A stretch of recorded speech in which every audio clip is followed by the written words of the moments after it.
ಆತ್ಮೀಯ ಕೇಳುಗರಿಗೆ ನಿಮ್ಮ ರಮಾಶ್ರೀ ನಾಡಿಗೇರ್ ಮಾಡುವ ನಮಸ್ಕಾರಗಳು. ನೀವೀಗ ಮಾಂಗಲ್ಯ ಬಂಧನ ಧಾರಾವಾಹಿಯ 133ನೇ ಸಂಚಿಕೆ ಮತ್ತು ಕೊನೆಯ ಸಂಚಿಕೆಯನ್ನ ಕೇಳ್ತಾ ಇದ್ದೀರಾ. ತನ್ನ ಒಂದು ಕೈಯಿಂದ ತೇಲಿ ಹೋಗುತ್ತಿದ್ದ ಕೋದಂಡನನ್ನು ಹಿಡಿದು ಎಳೆದುಕೊಂಡು ಬರುತ್ತಿದ್ದಳು ಭೂಮಿ. ಆ ಕ್ಷಣದಲ್ಲೇ ಭೂಮಿಯ ದೃಷ್ಟಿ ಜಾನಕಿಯ ಕಡೆ ಸಾಗಿತ್ತು. ಜಾನಕಿಯ ಕಣ್ಣುಗಳು ಕೃತಜ್ಞತೆ ಸೂಸುತ್ತಿದ್ದರೆ ಕೈಗಳು ನಿಶ್ಚಲವಾಗುವುದನ್ನು ಗಮನಿಸಿದಳು ಭೂಮಿ. ಅತ್ತೆಯ ಮನದ ಇಂಗಿತ ಅರಿತವಳಂತೆ ಕೋದಂಡನನ್ನು ಅಲ್ಲೇ ಬಿಟ್ಟು ಬಿಟ್ಟಳು. ಜಾನಕಿ ಭೂಮಿಯ ನಡುವೆ ಶಬ್ದಗಳು ಬೇಕಿರಲಿಲ್ಲ. ಕಣ್ಣುಗಳೇ ಮನದ ಮಾತನ್ನು ಅರ್ಹುತ್ತಿದ್ದವು. ಜಾನಕಿಯ ಬಳಿ ಬಂದ ಭೂಮಿ ತಾನೂ ಕೂಡ ಕೈಕಾಲು ಬಡಿಯುವುದನ್ನು ಕಡಿಮೆ ಮಾಡಿದಳು. ನದಿಯ ಹರಿವು ಹೆಚ್ಚು ಇರುವ ಕಡೆ ತೇಲಿ ಹೋಗುತ್ತಿದ್ದ ಜಾನಕಿ ಭೂಮಿ ತಮ್ಮ ಬಳಿ ಬಂದಾಗ ಬೇಡ ಭೂಮಿ ಎನ್ನುವಂತೆ ಕಣ್ಣಲ್ಲೇ ಬೇಡಿಕೊಂಡರು. ಭೂಮಿಯ ಕಣ್ಣಲ್ಲಿ ಕಾಣುತ್ತಿದ್ದ ದೃಢ ನಿಶ್ಚಯ ಕಂಡು ಮರು ಮಾತಾಡದೆ ದಡದ ಕಡೆಗೆ ತಿರುಗಿ ಈಜತೊಡಗಿದರು. ಭೂಮಿ ಜಾನಕಿಯವರನ್ನು ಹಿಂಬಾಲಿಸಿದಳು.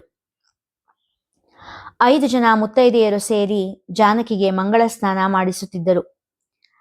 ಜಾನಕಿ, ತಲೆನ ಚೆನ್ನಾಗಿ ಒರೆಸ್ಕೊಂಡು ಈ ಸೀರೆ ಉಟ್ಕೋ ಎಂದು ಹೇಳಿ ಎಲ್ಲರೂ ರೂಮಿನಿಂದ ಹೊರಗೆ ನಡೆದರೆ ಭೂಮಿ ಸಾಂಬ್ರಾಣಿ ತಟ್ಟೆ ತೆಗೆದುಕೊಂಡು ಕೋಣೆಯ ಒಳಗೆ ಬಂದಳು.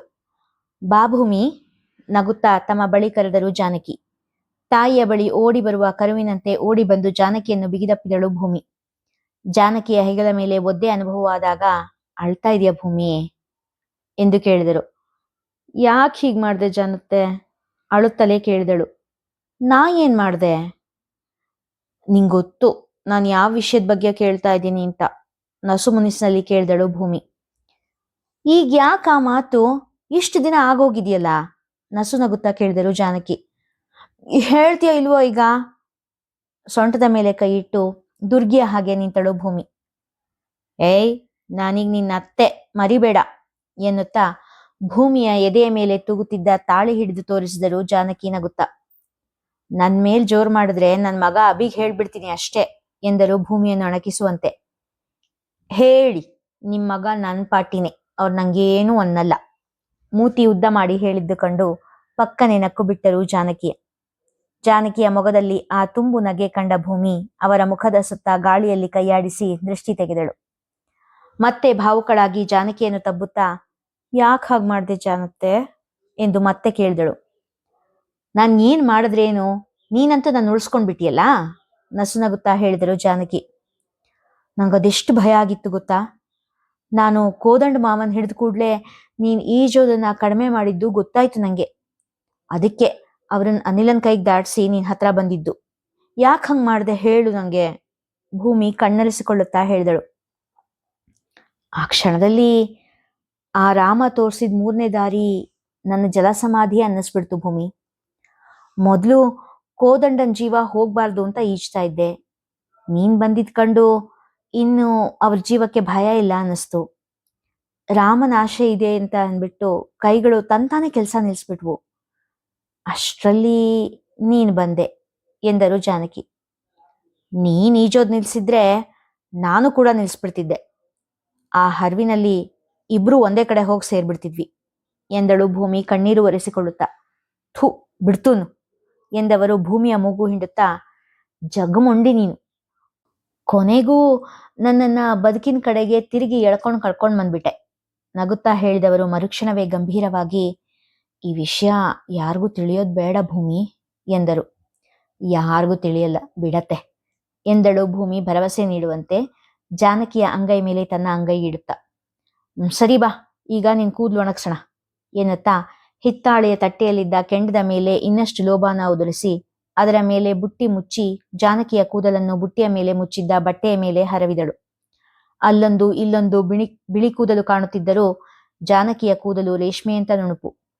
ಮೃದುವಾಗಿ ಹೊಳೆಯುತ್ತಿದ್ದ ಕೂದಲು ಸಿಕ್ಕು ಬಿಡಿಸುತ್ತಾ ಒಣಗಿಸುತ್ತಿದ್ದಳು ಭೂಮಿ. ಭೂಮಿ, ನನ್ ಯಾವ ಜನ್ಮದಲ್ಲಿ ನೀನ್ ನಂಗೆ ತಾಯಿ ಆಗಿದ್ಯೋ ಕಣೆ ಎಂದರು ಜಾನಕಿ ಕಣ್ಣು ತುಂಬಿಕೊಳ್ಳುತ್ತಾ. ಅವರ ಮಾತಿಗೆ ಭೂಮಿಯ ನಗುವೇ ಉತ್ತರವಾಗಿತ್ತು. ಜೇನು ಬಣ್ಣದ ಒಡಲಿನ ಕುಂಕುಮ ಬಣ್ಣದ ಅಂಚಿನ 16 ಮೊಳದ ಸೀರೆಯನ್ನು ಅಚ್ಚುಕಟ್ಟಾಗಿ ಕಚ್ಚೆ ಹಾಕಿ ಉಟ್ಟುಕೊಂಡರು ಜಾನಕಿ. ಜಾನತೆಯ ಹೊರೆಗೂದಲನ್ನು ಒಣಗಿಸಿ ನಯವಾಗಿ ಬಾಚಿ ತುರುಬು ಕಟ್ಟಿದಳು ಭೂಮಿ. ತುರುಬಿನ ಸುತ್ತ ಮಲ್ಲಿಗೆ ಮಾಲೆ, ಅದರ ಸುತ್ತ ಕನಕಾಂಬರ ಹೂವಿನ ಮಾಲೆ ಮುಡಿಸಿದಳು. ತುರುಬಿನ ಮಧ್ಯೆ ಚಿನ್ನದ ರಾಗಟೆ ಇಟ್ಟು ಭದ್ರ ಮಾಡಿದಳು. ಜಾನತ್ತೆ, ತುರು ಭಾರ ಅನ್ನಿಸ್ತಿದ್ಯಾ? ಕಾಳಜಿಯಿಂದ ಕೇಳಿದಳು. ಇಲ್ಲ ಕೂಸೆ, ನಂಗೇನ್ ಭಾರ ಅನ್ನಿಸ್ತಿಲ್ಲ, ನಗುತ್ತಾ ಹೇಳಿದರು ಜಾನಕಿ. ಕನ್ನಡಿಯಂತ ಕೆನ್ನೆಗೆ ಅರಿಶಿನ ಹಚ್ಚಿ ಹಣೆ ಮೇಲೆ ಸೌತೆಕಾಯಿ ಬೀಜದಂತೆ ಕುಂಕುಮ ಹಚ್ಚಿದಳು. ಜಾನಕಿಯ ಹೊಳೆವೆ ಕಣ್ಣುಗಳಿಗೆ ನಯವಾಗಿ ಸೋಗೆ ತಿಳಿದಳು ಭೂಮಿ. ಕಿವಿಯಲ್ಲಿದ್ದ ಅಗಲವಾದ ಓಲೆಗಳಿಗೆ ಮಾಟಿಯ ಸಿಂಗಾರ ಮಾಡಿದಳು.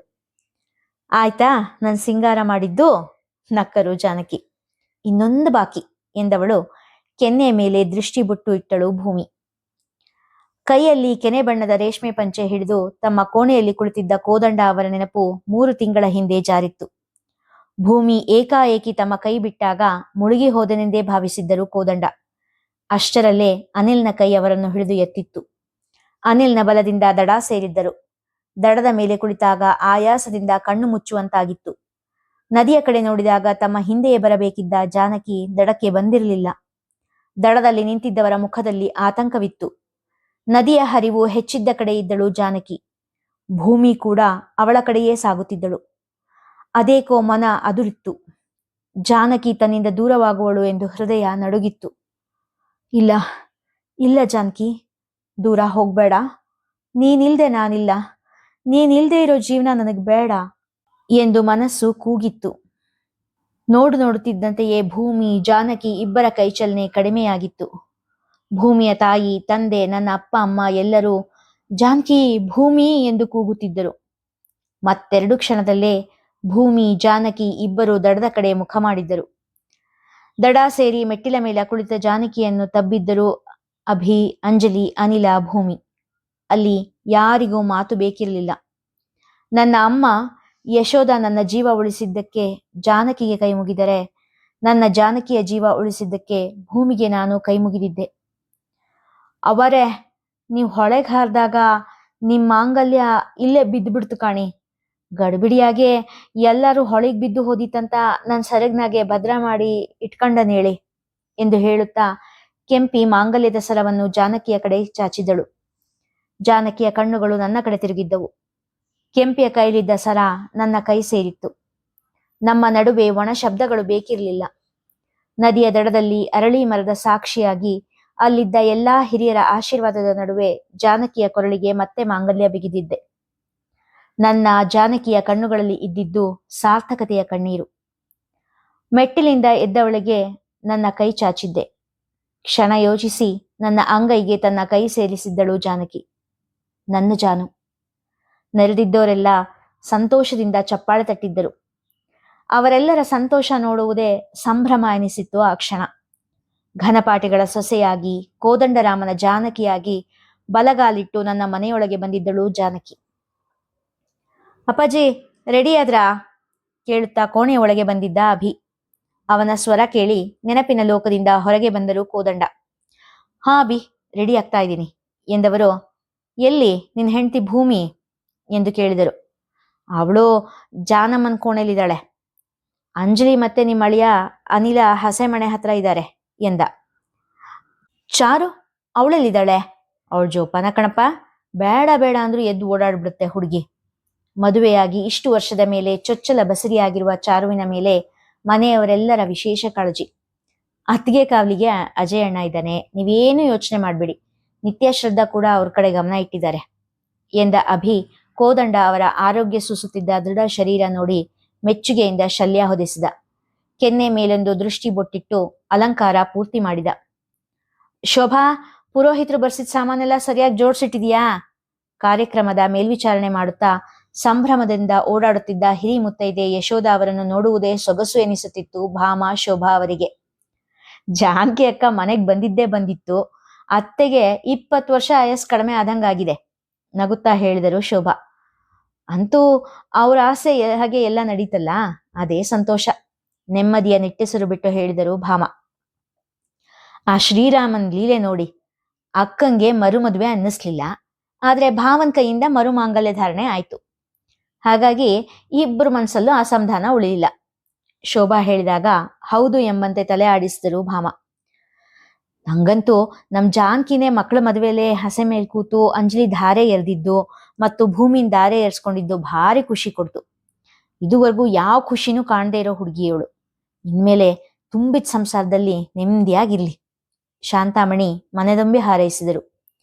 ಅಲ್ಲಿಗೆ ಬಂದ ಕೋದಂಡನ ಕಡೆ ವಾತ್ಸಲ್ಯದಿಂದ ನೋಡಿದರು ಘನಪಾಠಿಗಳು. ಕಳೆದ 3 ತಿಂಗಳಲ್ಲಿ ಜಾನಕಿಯ ಆರೈಕೆಯಿಂದ ಆರೋಗ್ಯವಂತನಾಗಿದ್ದ ಕೋದಂಡ. ಅಣ್ಣ, ಬಹಳ ಚೆನ್ನಾಗಿ ಕಾಣ್ತಿದ್ಯಾ ಕಣೋ, ಅತ್ತಿಗೆ ಬಂದ ಕೂಡ್ಲೆ ದೇವಸ್ಥಾನಕ್ಕೆ ಹೊರಟು ಬಿಡೋಣ ಎಂದ ಭಾರ್ಗವರಾಮ. ಜಾನಕಿಯನ್ನು ಭೂಮಿ ಕರೆದುಕೊಂಡು ಬಂದಳು. ಕೋದಂಡನ ಷಷ್ಠಿ ಪೂರ್ತಿ ಸಮಾರಂಭಕ್ಕೆ ಸೇರಿದ್ದ ತುಂಬು ಕುಟುಂಬವನ್ನು ಕಣ್ಣು ತುಂಬಿಕೊಂಡರು ಶ್ರೀನಿವಾಸಾಚಾರ್ಯರು. ಮಗಳ ಜೀವನ ದಡ ಸೇರಿದ ನೆಮ್ಮದಿ ಅವರಲ್ಲಿ. ಎಲ್ಲರ ಸವಾರಿ ಕೋದಂಡರಾಮನ ದೇವಸ್ಥಾನದ ಕಡೆ ನಡೆದಿತ್ತು. ದೀಪದ ಬೆಳಕಿನಲ್ಲಿ ಹೊಳೆಯುತ್ತಿದ್ದ ಕೋದಂಡರಾಮನನ್ನು ನೋಡಿ ಕೈ ಮುಗಿದರು ಎಲ್ಲರೂ. ಅರ್ಚಕರು ಮಹಾಮಂಗಳಾರತಿ ಪ್ರಾರಂಭಿಸಿದ್ದರು. ನನ್ನ ಕುಟುಂಬ ಎಂದೂ ನನ್ನ ಪಾಲಿಗೆ ಇರಲಿ, ನನ್ನ ಜಾನು ಎಂದೂ ನನ್ನನ್ನು ಅಗಲದೇ ಇರಲಿ ಎಂದು ಶರಣಾಗತನಾಗಿ ಬೇಡಿದ್ದ ಕೋದಂಡ.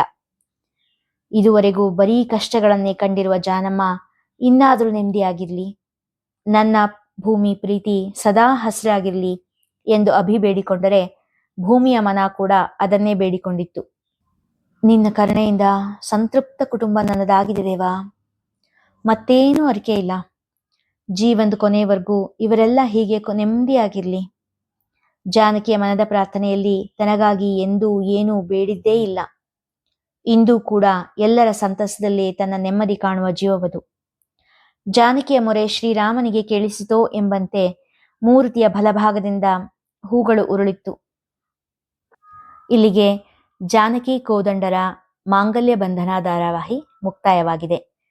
ಈ ಧಾರಾವಾಹಿ ನಿಮಗೆ ಇಷ್ಟವಾಗಿದ್ರೆ ಹೆಚ್ಚು ಹೆಚ್ಚು ಜನರಿಗೆ ಶೇರ್ ಮಾಡಿ, ಲೈಕ್ ಮಾಡಿ, ಹಾಗೆ ಕಾಮೆಂಟ್ ಸೆಕ್ಷನ್ನಲ್ಲಿ ನಿಮ್ಮ ಅಭಿಪ್ರಾಯ ತಿಳಿಸಿ ಪ್ರೋತ್ಸಾಹಿಸಿ. ಧನ್ಯವಾದಗಳು.